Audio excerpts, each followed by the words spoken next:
Pemirsa, calon wali kota nomor urut 1 Eri Cahyadi akan berjanji menyelesaikan persoalan surat ijo atau izin pemakaian tanah atau IPT warga Surabaya yang hingga saat ini masih simpang siur. Eri mengaku sudah menyiapkan skema khusus, yakni dengan cara mengembalikan negara melalui proses hibah.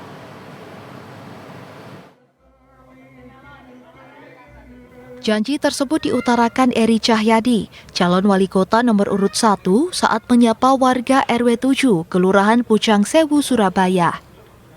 Janji tersebut diungkapkan Eri Cahyadi setelah mendapat keluhan warga terkait surat ijo. Eri Cahyadi menjelaskan bahwa surat ijo dikelola oleh pemerintah kota sehingga tidak dapat dimiliki atau diserahkan ke warga karena bertentangan dengan peraturan pemerintah atau PP nomor 27 tahun 2014 yang sudah direvisi menjadi PP nomor 28 tahun 2020 mengenai pengelolaan barang milik negara atau daerah.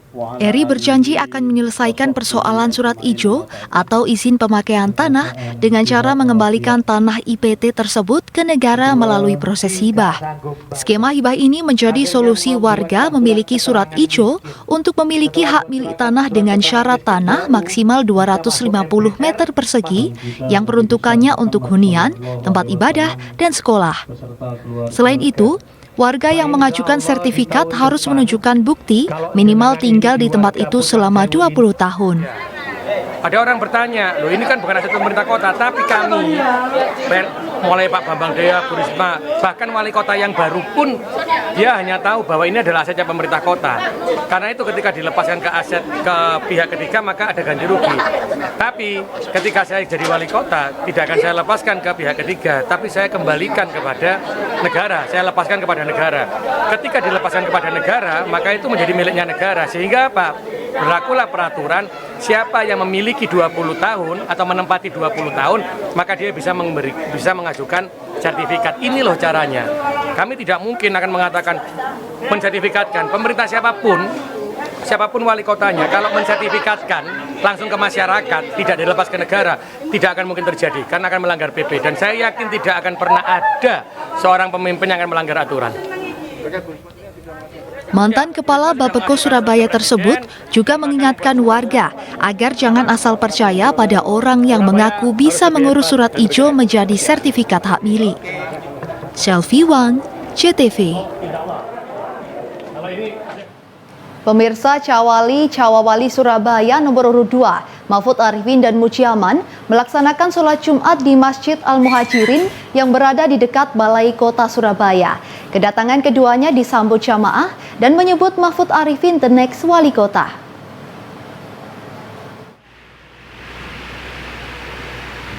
Dengan berpakaian putih, Mahfud Arifin Mujiaman ikut menunaikan sholat Jumat bersama warga di Masjid Kompleks Balai Kota Surabaya. Keduanya khusyuk mendengarkan khotbah dengan khotib sholat dan doa Kiai Haji Hidayatullah, Wakil Ketua MUI Surabaya. Kedatangan keduanya mendapat perhatian dari jamaah. Ari Saputra, salah satu jamaah, mengaku baru pertama melihat Cawali sholat di Masjid Al-Muhajirin. Dirinya menyebut Mahfud Arifin the next wali kota Surabaya. Hal ini dikarenakan selama ini dirinya jarang melihat pejabat sholat di masjid dekat balai kota ini. Sementara itu di tempat lain, Takmir Masjid dan Musola se-Surabaya yang tergabung dalam Fortamas atau Forum Takmir Masjid dan Musola se-Surabaya mendeklarasikan dukungan kepada calon wali kota dan wakil wali kota Surabaya nomor urut 2, Mahfud Arifin Mujiaman atau Maju. Mereka optimis dalam kepemimpinan Mahfud Arifin Mujiaman ke depan mampu membawa kemakmuran masjid dan musola di Surabaya. Karena selama ini tidak ada perhatian dari pemerintah kota Surabaya. Sementara itu, calon wakil wali kota Mujiaman mengatakan saat ini sebagian besar masjid dan musola di Surabaya statusnya belum jelas. Bahkan banyak yang berdiri di tanah surat hijau. Kedepan, Maju akan memberi perhatian jika masjid-masjid tersebut berdiri di tanah milik Pemkot. Tempatnya sudah sesuai dan mengikuti aturan, maka jalan keluarnya adalah diwakafkan. Jangankan musola, masjid aja status tanahnya sebagian besar masih tidak jelas. Kita akan perhatikan dengan cara jika masjid-masjid tersebut tanahnya milik pemerintah kota dan kita yakin tempatnya sudah sesuai mengikuti aturan, maka jalan keluarnya adalah wakaf.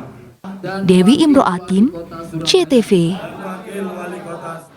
3 paslon Pilbub Lamongan gelar nobar debat publik yang akan disiarkan di CTV malam ini. Masih di segmen Pojok Pilkada, kami segera kembali.